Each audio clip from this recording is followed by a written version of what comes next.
comment allez-vous? J'espère que vous allez bien. Alors, je reviens vers vous pour le petit challenge du Pumpkin Autumn Challenge de Guimauve, le terrier de Guimauve. Je vais vous faire la pile à lire de ce challenge. C'est pas la première fois que je le fais, en fait, j'ai déjà fait l'année dernière, mais je ne l'avais pas fait en vidéo YouTube, vu qu'il commence le 1er septembre, et j'ai commencé un peu après les vidéos YouTube, donc ça va faire un an que la chaîne existe. J'espère qu'elle vous plaît toujours, que le contenu est toujours aussi intéressant. Bon, je sais que je n'ai pas encore beaucoup d'abonnés, j'espère que ça va un peu augmenter au fil de cette année. À part ça, rien de particulier. Je vais commencer par la pile à lire. Donc ici, je vais vous lire les trucs parce que je les connais pas. Hein. Je vais pas vous faire le résumé de tous les livres parce que franchement, je les ai pas lus. Je fais un peu la bouctubeuse en carton. Là, du coup, je saurais pas retenir tous les résumés de tous les livres. C'est pas possible. J'ai une mémoire de poisson rouge, donc voilà. Alors, pour le premier, c'est de première catégorie, donc il y a 3 sous-catégories dans cette catégorie. C'est automne frissonnant. La première sous-catégorie, c'est Gargare à la main de gloire. Donc avec les thèmes voleur, thriller, horreur, épouvante, superstition, policier. Alors, j'ai pris un tout simple thriller, La mémoire fantôme de Franck Tillier. Donc ici, c'est la deuxième enquête de Lucie Hennebel. Par contre, à part ça, je ne sais pas de quoi ça parle. Si ce n'est, si je me souviens bien, c'est que la fille, au fait, a oublié tout ce qui s'est passé. Enfin, oui, c'est ça. Donc 4 minutes, et c'est le temps d'un souvenir pour Manon. Donc voilà. Et à mon avis, elle doit être dans l'histoire pour résoudre l'enquête de Lucie Hennebel. Donc elle doit plus trop se rappeler de quoi ce soit. Donc c'est pas encore un gros livre, c'est 450 pages. J'espère le lire et que lui-même va me faire sortir de ma panne de lecture parce que pour le moment, c'est pas ça. Voilà, j'ai donc 14 livres ici à lire, j'espère que je vais en lire au moins 10 sur les 3 mois vu qu'il fait du 1er septembre au 30 novembre. Donc il y a moyen que je lise quand même une partie de tous ces livres. Donc voilà, le premier. Le deuxième, c'est Double Double Toil and Trouble, donc avec les items sorcières, pièces de théâtre, tragédie, prophétie. J'ai pris... purée, je dois prendre... est-ce qu'elle est là? Je vais descendre la pelle. La dernière, Sorcière aux yeux d'or, le tome 1, donc de Lily Livani, aux éditions Inceptio, que j'ai acheté l'année dernière avec une promo, je ne sais plus trop quoi, et je me suis dit, il me tente depuis longtemps et tout, et puis voilà quoi, je le lis pas, je sais pas pourquoi, il est dans ma pelle depuis un an, et je le lis toujours pas, mais bon voilà. Donc ici, voilà, je sais plus de quoi ça parle exactement, je sais que ça parle de magie, que c'est la seule qui arrive encore à faire de la magie, ou qui ne sait plus faire de la magie, je ne sais plus. Enfin bref, voilà. On va voir ce que ça va donner. À ce qui paraît, il y a une assez grande romance. Mimi, Willow, et alors, ils sont en train de se disputer. C'est méchant. Au cas où. Donc à part ça, je ne sais pas du tout ce que ça va, si je vais apprécier ou pas. C'est la première fois déjà, c'est la première fois que je vais lire un livre de chez Inceptio, déjà, et de cette autrice, donc on va voir ce que ça va donner. Ensuite, le troisième et dernier sous-catégorie, c'est Folklore de Chippendale, donc c'est par rapport à l'épouvanteur. Donc c'est créatures supernaturelles et fantastiques, obscures et fantasy. Alors là, je me suis pas cassé la tête. J'ai pris Créatures fantastiques, tome 5 de Kazaya, aux éditions Comique, parce que j'adore. Tout simplement cette série de manga. J'avais envie de lire la suite. Je sais même pas si c'est le dernier tome qui est sorti. Je sais même pas s'il y a encore eu un tome qui est sorti depuis. Je sais que j'ai acheté il y a pas si longtemps que ça. Enfin, au mois de juin, un truc comme ça, hein, dans le style. Mai ou juin. Donc ouais, ça fait quand même 4 mois. Mais ouais, j'ai toujours pas lu parce que c'est toujours ma petite pépite. Donc voilà, j'attends tout le temps. Donc voilà. Le deuxième thème, c'est Automne, douceur de vivre. Donc le premier item c'est Just Punch Hocus Pocus, donc qui est Halloween, Samhain et Automne. Là pour le coup, j'ai pas de livre. Je vais peut-être en trouver un qui parlera de l'automne, mais d'Halloween et de Samhain, j'en ai pas. Enfin, pas que je sache. Comme ça, j'ai pas d'idée, donc je verrai bien. Le deuxième sous-catégorie, c'est Hey Gigi, tu ne trouves pas que ça sent drôlement bon? Là, qui a pas Kaja, je sais pas quoi. Je sais même pas c'est quoi la référence, j'en sais rien du tout. Enfin bref, je vais prendre les chroniques de l'érable et du cerisier, le tome 1, le masque de No, parce que ça fait un bail que je veux lire. De Camille Monceux. Je l'ai acheté le jour de sa sortie quasiment, hein, à quelques jours près. Et j'ai toujours pas lu. C'est pas bien. Donc ici on va parler d'un enfant abandonné qui va suivre un samouraï. Donc qui va suivre l'entraînement d'un samouraï. Donc moi j'espère que ça va être chouette quand même, que ça va être intéressant, un peu historique. Donc j'aime bien cette période enfin cette tradition qui est au Japon et en Chine, enfin asiatique en général, de faire le truc des samouraïs et tout. Enfin j'aime bien vraiment l'histoire dans ces pays, donc voilà, on va voir ce que ça va donner. Ensuite, le troisième, c'est Il suffit de se souvenir de rallumer la lumière, avec Feel Good, santé mentale, bien-être. Alors j'ai pris un petit livre qui traîne aussi dans ma palle depuis oui, je suis en train de faire tomber plein de trucs sur ma table, mais c'est pas grave. Cheval Fer de Julie Topiac. Je sais pas ce que ça donne, je sais même pas de quoi ça parle. Ça parle de chat, donc à mon avis ça doit être mignon, ça doit être gentil, ça doit être trop mignon, enfin bref. C'était donc dans la collection Piment de Françoise Hir, donc ça fait un bail qu'il est dans ma page.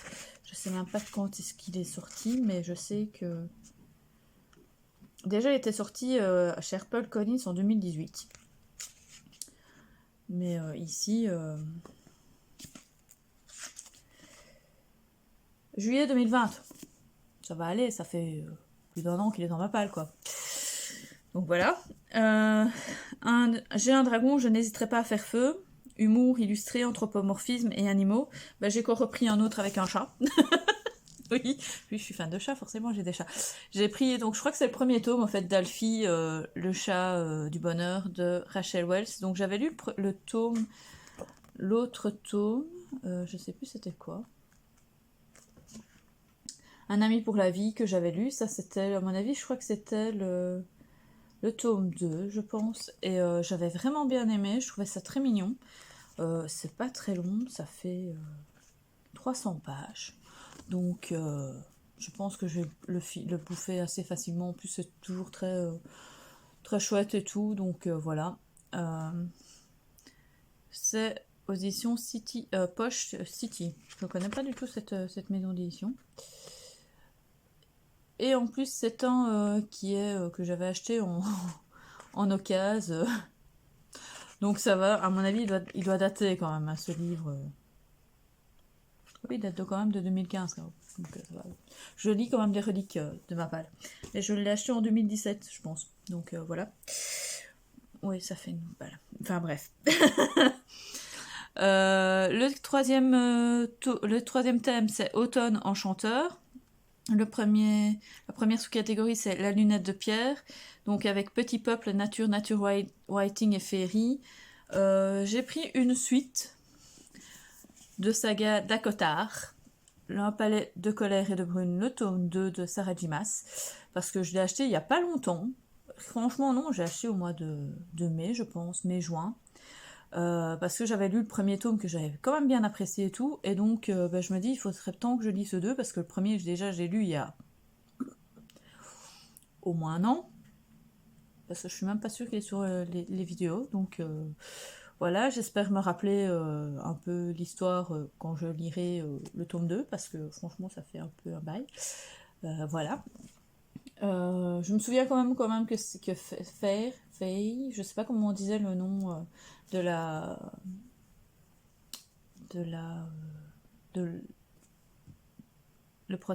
du personnage principal. Mais à part ça, je me souviens plus trop quoi, mais j'espère que je vais apprécier. Par contre, c'est une fameuse brique, hein. 700 pages quand même. Ça va être chaud. En plus, j'en ai pris des briques, hein, parce qu'il n'y a pas que celle-là que j'ai pris comme brique. La prochaine est encore une plus grosse brique, parce que c'est pour nom d'une dune, écologie, anticipation, science-fiction, post-apo.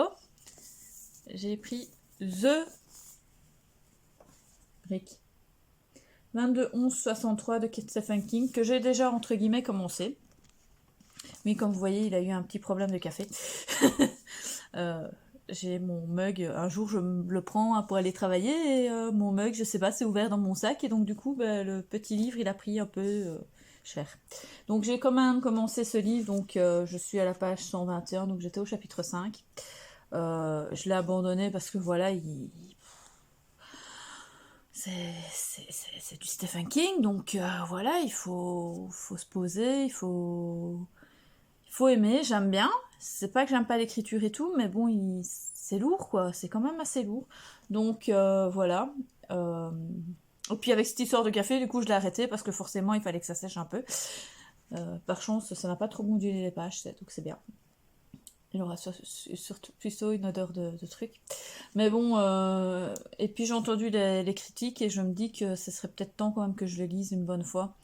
Même si je vais être à mon avis un peu déçue vu qu'on m'a dit que on me parle de l'assassinat de Stephen King que dans les 150 dernières pages et je trouve ça un peu dommage alors qu'on a quand même quasi 1000 pages quoi. Ici il y a 936 pages quoi, donc il me faut encore au moins 700 pages avant qu'on parle de JFK quoi, donc je sais pas, j'espère que je vais quand même le finir.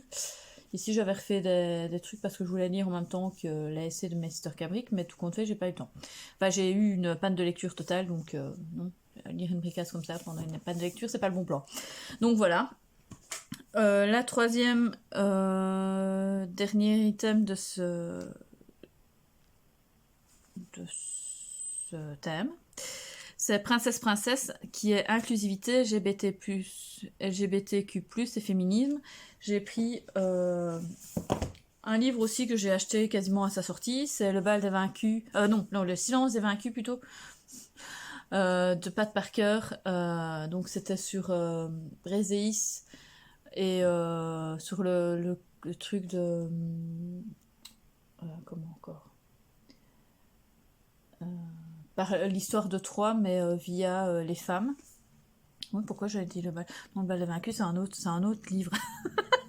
J'allais con. Non, c'est le séance des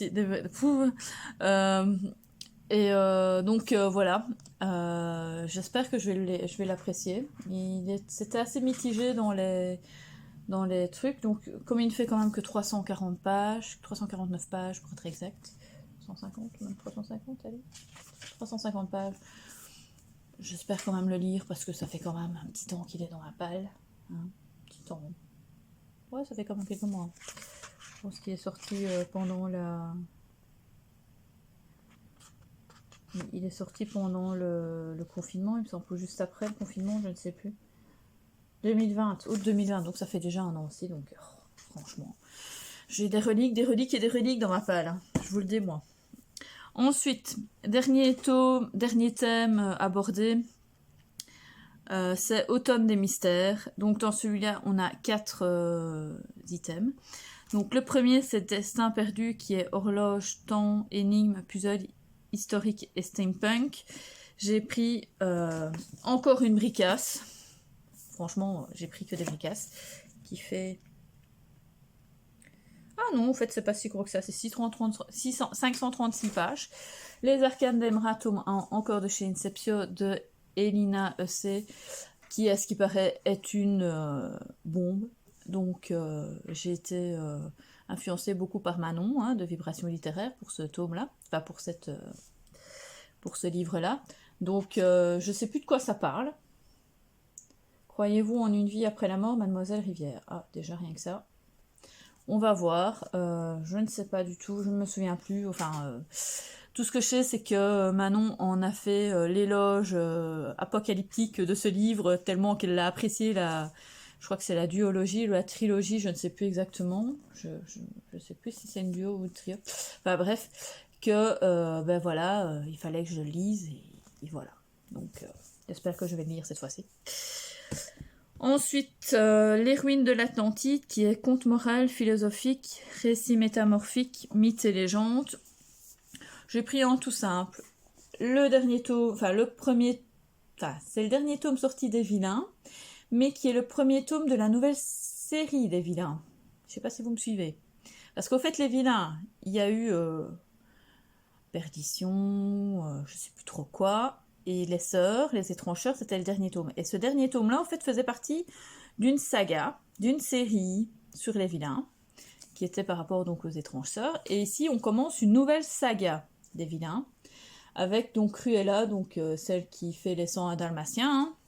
Hein. Je sais pas du coup tout de quoi ça parle plus que ça. Ça parle de Cruella, donc voilà.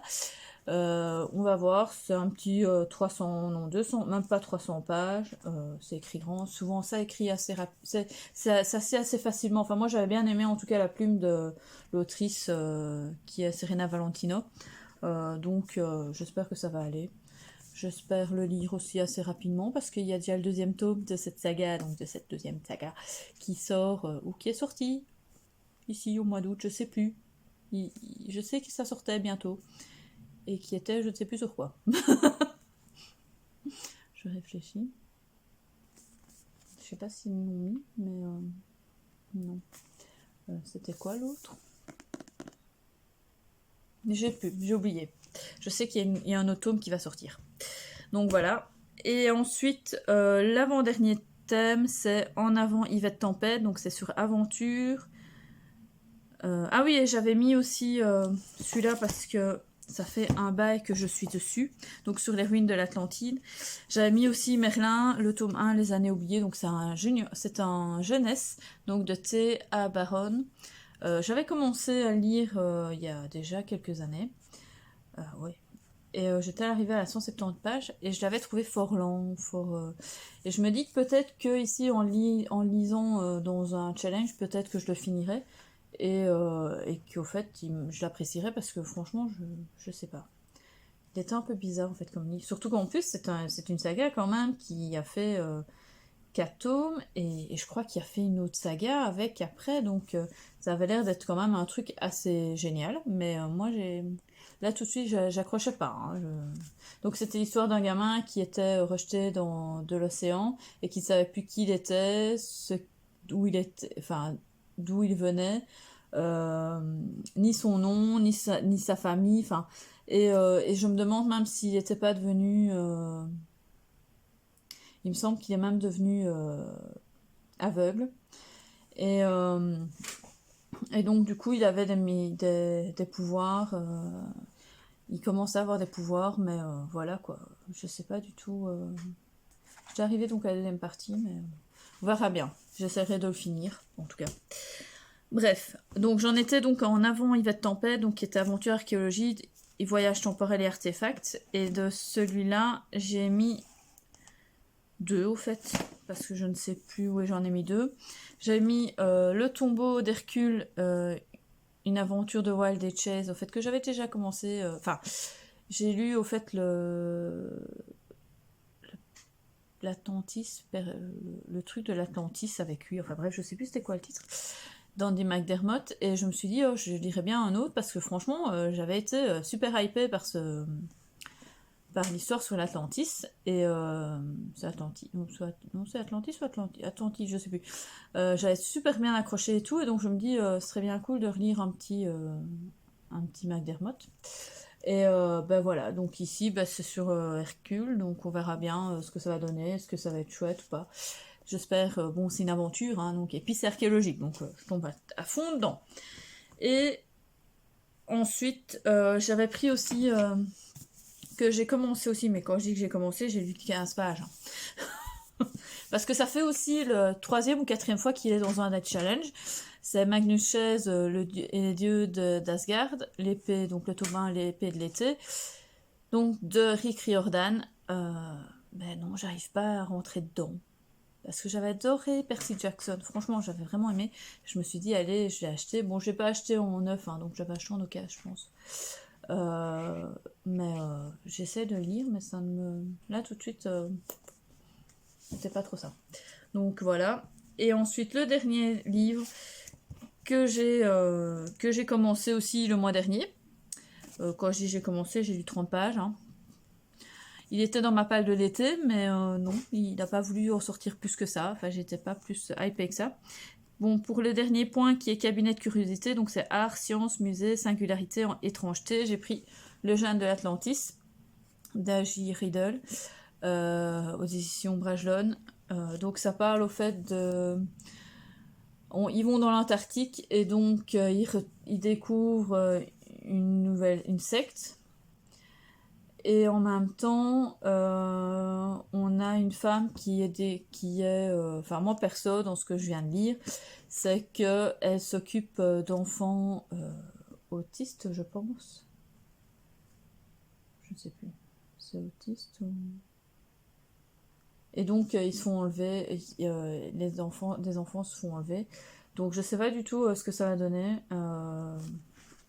Ça a l'air un peu bizarre en fait. Voilà. Donc voilà, toute ma palle. Si un de ces livres-là vous intéresserait peut-être pour en faire une lecture commune, dites-le moi, hein, donc soit en commentaire ou bien le dire sur mon compte Insta, donc qui est les lectures d'Ior V19. Sinon, à part ça, n'oubliez pas de liker ma petite vidéo, de vous abonner si ce n'est pas encore fait, et surtout de me laisser des commentaires. Je voudrais savoir si ça vous plaît ou pas, ce genre de vidéo. Et à plus, hein, et je vous dis de bonnes lectures.